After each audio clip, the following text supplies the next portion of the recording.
증시 대담 시간입니다. ETF로 접근하는 시장 전략 시간인데요. 이분 모시고 자세한 ETF 접근법 알아보도록 하겠습니다. 조상준 타임폴리오 자산운용 ETF 본부장 나와 있습니다. 안녕하세요. 안녕하세요. 네. 제가 아까 약간의 데이터를 보니까요. 올해 네. 상장되어 있는 ETF 주식형으로 네, 거의 대부분이 한 개 정도 빼곤 다 테마형이더라고요. 맞습니다. 다 테마형인데 이렇게 수익률을 보니까 아무래도 반도체와 관련된 밸류체인 투자하는 ETF 그리고 비만 치료제 이런 그리고 기후테크까지 네네. 수익률이 상당히 있더라고요. 지금 증시 내에서도 사실 제약 바이오하고 반도체가 주도 업종인데 ETF로도 지금 이 섹터들이 더 갈 수 있는지를 좀 짚어보고 한번 시작을 해볼까요? 네. 먼저 비만 치료제 먼저 비만 말씀드릴게요. 치료제. 예. 과거에는 이제 비만 같은 경우에는 질병이 아니라 이제 개인의 선택으로 많이 생각을 그랬죠. 했었거든요. 네. 근데 지난 50년간 비만 인구가 약 3배 이상 증가하는 등 전 세계 비만 인구 환자 수가 급등하면서 이제 2013년도에 미국 의사협회는 비만을 치료해야 하는 질병으로 공식 규정했습니다. EU 집행위원회도 같이 공식화를 했는데요. 비만 치료제 시장이 전환점을 맞이하게 된 것은 당뇨 치료제로 개발됐던 GLP-1이라는 기전이 비만 치료에 사용되기 시작되고부터였습니다. GLP-1은 인슐린 분비를 촉진해 혈당을 조절하는 호르몬으로 연구를 통해 식욕 감퇴 및 체중 감소에 효과가 있는 것이 발견됐기 때문입니다. GLP-1 비만 치료제는 먹는 양 자체를 줄여 체중 감소를 유발하는 원리가 갖고 있는데요. 3세대 치료제의 경우 주 1회 투약으로 20에서 25% 정도의 체중 감량 효과가 나타나는 위절제술과 거의 비슷한 효과를 보이고 있습니다. 잘 아시는 노보노디스크의 위고비, 네. 엘라이릴리의 마운자로나 제파운드가 출시되면서 비만 치료제 시장이 폭발적으로 성장하고 있는데요. 한편 GLP-1 치료제는 비만 치료를 넘어서 당뇨, 간질환 혹은 알츠하이머까지도 이제 적용 범위가 확대되고 있어서 많은 투자자들의 관심이 모이고 있습니다. 일단 결론적으로 말씀드리면 비만 치료제는 미용의 목적을 넘어서 합병증 예방을 위한 의약품으로 자리매김하고 있고요. 현재 이제 비만 치료제 침투율이 약 1% 정도로 보고 있는데요. 향후 특수 의약품이 아니라 이제 매스 마켓을 대상으로 2030년까지 약 연평균 30%대로 성장할 거로 이제 보고 있기 때문에 규모로 봤을 때는 약 100조 원 정도까지 시장으로 커질 것으로 전망되고 있는 만큼 제가 보기에는 이제 꾸준하게 관심을 가져야 될 업종으로 보이긴 합니다. 네. 다음으로 하나 말씀드릴 건 이제 반도체 산업인데요. 네. 이제 많은 분들이 이제 AI 관련된 산업의 가장 수혜주로 이제 반도체 업종을 꼽고 있으시고 저도 거기에 대해서는 동의하고 있습니다. 이제 꾸준한 성장을 보이고 있는 업종이기도 하고요. 근데 이제 최근에 이제 엔비디아가 GTC 2024에서 이제 블랙에를 발표하고 주가가 약간 지지부진했었습니다. 근데 이제 그러면서 이제 반도체 업종에 대해서 약간 의구점이 생기기 시작했는데요. 네. 이제 하이라이트 이제 둘째 날이었죠. 엔비디아가 이제 삼성전자의 이제 HBM을 테스트 중이라고 이제 언급을 하고 젠슨왕이 이제 어프로브드라고 이제 써져 있는 사인을 하고 나서부터 이제 삼성전자가 이제 당일 5% 이상 급등을 하면서 주식시장에 이제 AI, 엔비디아의 영향력을 보여줬습니다. 그리고 당일 그날 이제 삼성전자가 시장 상승의 과반 이상을 기여했던 만큼 대형 이슈기도 했는데요. SK 하이닉스 또한 이제 현재로서 이제 압도적인 HBM 점유율을 보이고 있고 앞으로도 꾸준히 좋은 모습을 보일 것으로 전망되고 있습니다. 이렇게 국내 대표 반도체 기업들이 AI라는 이제 시대 흐름에 편승한 모습을 보이고 있고 관련해서 이제 밴드 업체들도 같이 동반 수혜가 예상되는 만큼 국내에서는 이제 반도체 업종이 가장 꾸준한 모습을 보일 수 있는 업종이 아닐까라고 생각은 하고 있습니다. 마지막으로 말씀드릴 수 있는 게 이제 기후테크 업종인데요. 일단 보통 기후테크 업종이라고 하면은 탄소 배출권에 투자하시는 게 대표적이긴 합니다. 예. 탄소 배출권은 일정 기간 동안에 이산화탄소를 포함한 6대 온실가스를 배출할 수 있는 권리인데요. 기업이 이제 배출권을 할당받은 범위 내에서 온실가스를 배출할 수 있고 남는 탄소 배출권은 이제 거래를 하게 됐습니다. 거기에 대해서 가격을 매겨서 거래를 하고 있고요. 얼마 전까지는 탄소 배출권 가격이 올여름에 이제 올 겨울에 이제 유럽이 이게 그러니까 비교적으로 온화한 기후를 보여서 전력 수요가 좀 감소를 했고 천연가스 가격이 이제 큰 폭으로 하락을 하면서 탄소 배출이 큰 석탄 수요가 감소를 했기 때문에 탄소 배출권 가격이 큰 폭으로 하락을 했었습니다. 하지만 이제 지난 유럽 의회가 이제 2040년까지 이제 회원국 온실가스 배출량 90% 감축 목표를 발표함과 동시에 올해 금리 인하에 따른 경기 회복 전망 등을 탄소 배출권 반등을 이끌었습니다. 하지만 이제 6월 의회 선거와 더불어서 이제 미국 대선 결과에 따라서 각국 친환경 정책의 방향성이 바뀔 수 있기 때문에 일반적으로 이제 탄소 배출권이 좀 변동성이 크기 때문에 조금은 조심스럽게 접근해 보시는 건 어떨까라는 생각을 해봅니다.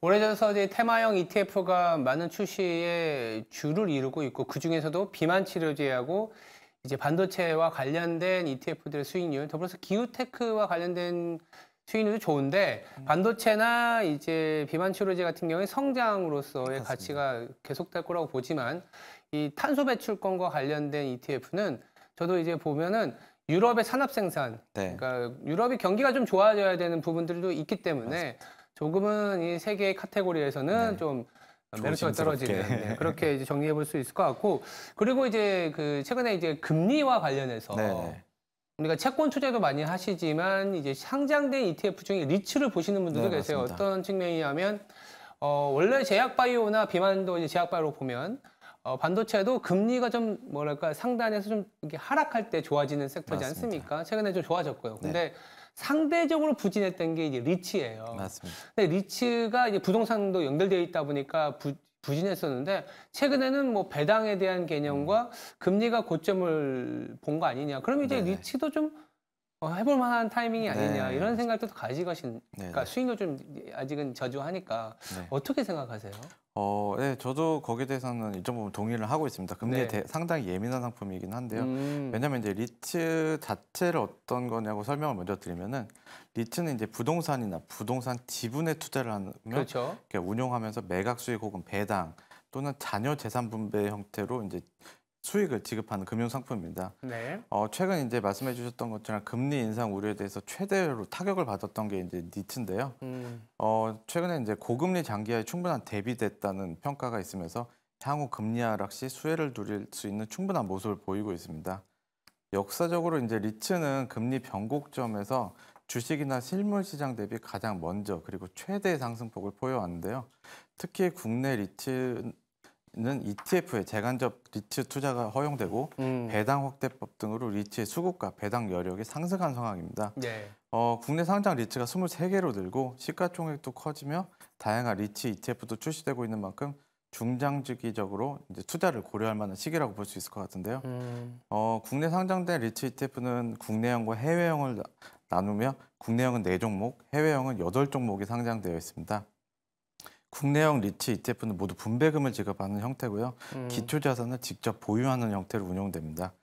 근데 이제 반면 해외형 ETF 같은 경우 환해치 혹은 뭐 분배금 지급 여부, 합성 구조 등 이제 종목마다 이제 상이하기 때문에 좀 종목별 차이를 고려하셔서 투자하시는 게 좋을 것 같고요. 일단은 이제 재간접 리츠 규제 완화로 이제 국내 ETF의 재간접 리츠 편입이 가능해지고 그만큼 이제 리츠 ETF가 활성화가 될 것으로 보이고 있는데요. 리츠라는 펀드를 이제 여러 가지를 섞어서 이제 분산 투자 효과를 극대화할 수 있고 월배당이 지급되는 리츠 ETF도 있는 만큼 포트폴리오 투자 관점에서는 이제 리츠 ETF에 대한 관심을 좀 많이 가져보시는 것도 좋을 것 같습니다. 다만 금리가 인상되는 경우에는 상대적으로 이제 배당 매력도가 떨어지고 미국 오피스 공실률이나 중국 부동산 업체 디폴트 리스크가 아직까지 좀 남아있는 상황인 만큼 이제 투자되는 지역이나 투자되는 자산에 대해서 충분하게 좀 스터디를 하시고 투자하시는 게 더 좋을 것 같습니다. 그래서 최근에 미국에서는 리츠도 이제 세분화되어 있기 때문에 이 AI와 관련된 뭐 데이터 센터 ETF, 그러니까 리츠 이런 식으로도 접근을 하고 있는데 어쨌든 월배당 ETF도 있기 때문에 리츠 중엔 좀 포트폴리오 다각화 측면에서 좀 쳐다볼 만하다라는 그런 얘기였습니다. ETF가 좋은 거는요, 이렇게 리츠도 있지만 아까 뭐 산업에 대한 투자도 있고 우리가 좀 손쉽게 다가가기 어려운 메일 보고도 있지만 원자재에 대한 투자도 가능하다라는 점이잖아요. 최근에 재밌는 게 원자재에서 가장 소위 말해서 강력하게 올라가고 있는 게 저도 몰랐는데 코코아라고 하더라고요. 코코아가 왜 오르는지 모르겠지만 이 코코아 얘기를 하면서 원자재 ETF를 좀 얘기를 해보죠. 코코아 ETF가 우리나라에도 있나요? 아니면 외국 ETF를 얘기하는 건가요? 국내에는 아직까지 상장된 건 없고요. 해외에서만 거래되고 있습니다.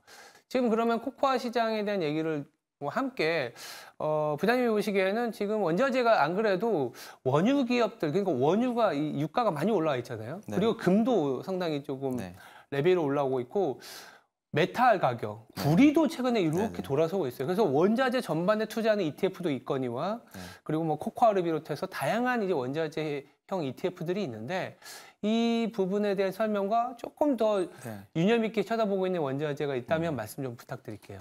네, 일단 말씀해 주셨던 건 참 ETF를 통해서 다양한 원자재에 투자할 수 있습니다. 뭐 그렇죠. 원유, 금, 뭐 산업재 혹은 뭐 농산물까지도 투자하고 있는데 최근에 말씀하셨던 것처럼 코코아 가격이 정말 많이 올랐습니다. 심지어 이제 산업재인 구리보사도 비싸게 거래가 되고 있는데요. 아, 올해만 2배 올랐고요. 3월 들어서 60% 급등하면서 비트코인보다도 높은 상승률을 보여주고 있습니다. 예. 코코아 가격 강세는 이제 생산량의 75% 이상을 차지하는 코트디부아르, 가나, 카메룬 같은 이제 서아프리카의 악천후와 병해로 인해 흉작의 영향이 컸는데요. 세계 2위 코코아 산지인 가나에서 전해진 또 하나의 약재가 추가 상승을 이끌고 있습니다. 가나 코코아 위원회는 이제 원두를 통해서 외달을 조달하고 예. 있었는데요. 현재 코코아 농부들이 대출에 필요한 만큼의 충분한 물량을 확보하지 못해가지고 코코아 수급난이 올해 지속적으로 지속될 것으로 보고 있습니다. 시장에서는 최근 코코아 가격 급등세가 상당 부분이 이제 시장 투기성 자금이 아니라 공급 부족과 상업 구제자들의 패닉에 따른 것으로 보고 있는데요. 전문가들이 최악의 상황이 아직 오지 않았다라고 이제 평가하고 있고 공급 부족 문제가 이제 구조적으로 쉽게 해결되지 못하는 상황에서 한동안은 코코아 가격이 꽤나 높은 수준의 가격을 유지할 것으로 전망하고 그래요? 있습니다. 그러니까 기존에 이제 투자하셨던 분들이나 새로 투자하셨던 분들도 아직까지는 괜찮은 구간일 수도 있는 상황인 것 같습니다. 예, 비트코인보다 코코아. 네, 코코아가 우리가 흔히 알고 있는 그 초콜릿 초콜릿의 원료. 재료죠. 초콜릿 사 먹기 힘들기 네. 때문에 오히려 초콜릿 원재료, 초콜릿을 본인이 먹고 싶다. 네. 그러면 사 먹는 것보다 코코아를 이제 투자하는 것도 네, 이런 공급적인 이슈이기 때문에 단기에 공급이 조금 풀린다면 급락을 할 수 있지만 말씀 주신 것처럼 약간 그 대출이라든지 금융 또 지원이 안 되고 문제가 있어서 있어요. 네. 유지가 될 수 있다. 코코아 얘기를 주셨는데요. 뭐 원자재 ETF 네, 네. 좀 주목해 볼 만한 게 있을까요? 일단은 원자재 주식은 이제 원자재 투자는 주식하고 다른 이제 실물 자산을 투자하는 거기 실물자산 때문에 투자죠. 그렇죠. 경기나 수요 모멘텀도 상당히 중요하지만 지리적인 환경이나 계절성 그리고 기상 이변에 상당히 예민합니다. 이 같은 특수성 때문에 원자재 가격과 수급의 변화는 경기 모멘텀만으로 이제 쳐다보면 조금 어려움을 겪을 수가 있는데요. 네. 근데 과거의 이제 역사적인 사건이나 뭐 해수면 온도 그리고 개별 상품들의 성과가 이를 증명해주고 있습니다. 과거 라니냐 영향을 크게 받은 미국 중남부 지역과 중동 지역에 가뭄이 생기면서 곡물 가격이 90% 이상 상승한 적도 있었고요. 라니냐 영향으로 발생된 지속된 강추위 때문에 난방 전력 수요가 급증하여 에너지 연료 가격이 급등한 적도 있었습니다.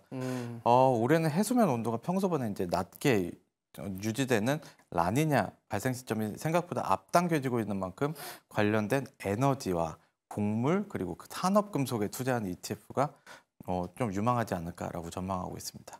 에너지 곡물 산업. 네. 알겠습니다. 이렇게 다양해지는 상품이 나오고 있어서 ETF 시장을 뭐 실제 진짜 투자하시는 분들도 많아지고 있는 건 긍정적이긴 한데 최근 5년 사이에 우리나라 ETF가 2020년에 400개 수준에서 지금 보니까 800개가 넘었더라고요. 맞습니다. 그만큼 다양해지지만 또 그만큼 리스크가 있을 것 네. 같아요. ETF도 상장 폐지가 되지 않습니까? 맞습니다. 그래서 상장 폐지를 했을 때 어떤 리스크가 있는지 아니면 우리가 거래 안 되고 조금 그냥 상장만 되어 있는 소위 말하는 좀비 ETF도 있는데 ETF로 거래할 때 조금 유의할 만한 것들도 있을 것 같아요. 네, 네. 일단 우리나라 시장에 이제 ETF가 도입된 지가 12년 정도 됐는데요. 현재 시장에 말씀해 주셨던 거 846개 ETF가 거래되고 있습니다. 네. 이 중에서 이제 상장 폐지 요건으로만 봤을 때 이제 50억, 순자산 총액이 50억 미만인 ETF가 어제 기준으로 한 83개 정도 돼서 약 10% 정도를 80개 이상이 상장 폐지될 수 있다. 상장 폐지 요건에 이제 요건에 충족한 거죠. 해당된다. 예, 근데 사실 그게 꼭 상장 폐지하는 이슈는 아닌 거고. 왜 이런 일이 있냐 살펴봤을 때 이제 ETF 운용사 수가 10년 전에 16개 정도 수준인데 지금 26개로 이제 운용사 간의 경쟁이 심화되고 네. 경쟁이 심화되면서 이제 비슷한 형태의 상품이 많아지고 있습니다. 사실 ETF에는 LP라고는 유동성 공급자가 있기 때문에 네. 거래량이 적거나 그렇다고 해서 이제 적정 가격에 거래가 안 되는 이슈는 상당히 적은 편입니다. LP들이 적정 호가와 그 순자산 가치에 맞춰서 이제 호가를 제시하고 있기 때문에 네. 정확한 가격과 정확한 가격에 거래될 수 있다는 ETF의 최대 장점이 이제 계속 시장에서 이제 증명되고 있는데요. 네. 일단은 뭐 운용사 간에 이제 ETF가 워낙 인기가 많다 보니까 운용사 간의 경쟁이 심해지면서 다양한 투자자 니즈를 맞추기 위해서 경쟁적으로 상장한 ETF 수가 많아지면서 이제 어떤 상품에는 관심이 많아지고 어떤 상품에는 좀 관심이 적어지기 때문에 이런 현상이 좀 일어나고 있습니다. 당연히 이제 주식시장에 사이클이라는 게 존재하기 때문에 뭐 지금은 유망한 투자 대상으로 보이지만 지금은 유망한 투자 대상으로 보이지 않지만 향후에 이제 모멘텀이 살아나는 경우도 있습니다. 뭐 과거 2차 전지 ETF 같은 경우에도 뭐 상장 초기에는 사실 크게 관심을 받지 못했거든요. 근데 지금은 조단위 시장으로 이제 성장한 걸 봤을 때는 지금 당장 거래량이 적다고 해서 무조건 의미 없는 상품이라고 보기는 좀 어렵습니다. 이를 이제 좀 타개하기 위해서 이제 ETF 운용사 스스로 이제 시장 경쟁력이 부족하거나 장기적으로 지속되기 어려운 상품들을 좀 정비하는 모습을 보이고 있고요.